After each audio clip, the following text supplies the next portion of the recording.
Beth G, Unit 3, Assignment 1, M1, Part 1. So the first one that we're going to do is legislation, and the scenario for this is a 6-year-old boy asks permission to go to the toilet and the coach allows him.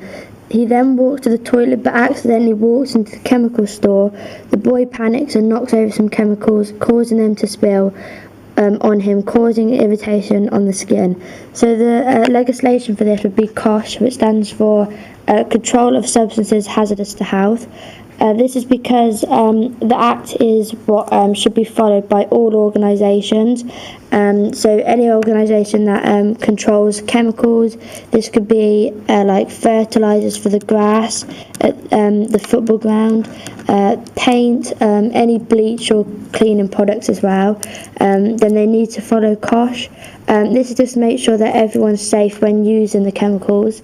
And also, if customers come to the building and there's hazardous chemicals being used, then they're also safe when they're in and around the building.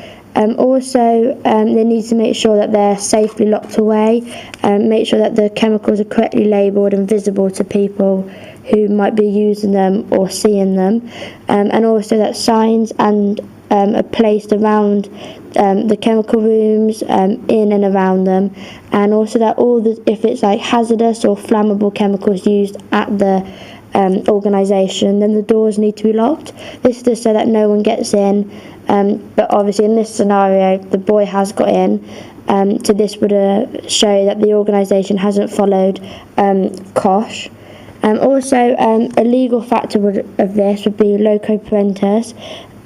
This is because the coach should be acting as a parent, because he's only 6, so he needs to have like more care involved.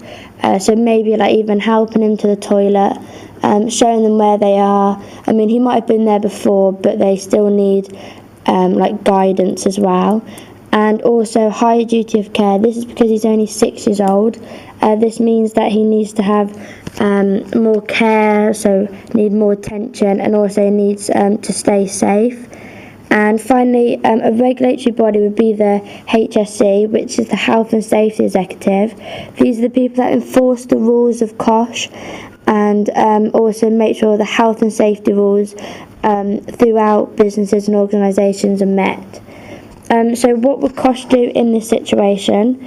Another COSH assessment will be needed and to be given out, making sure all criteria are met.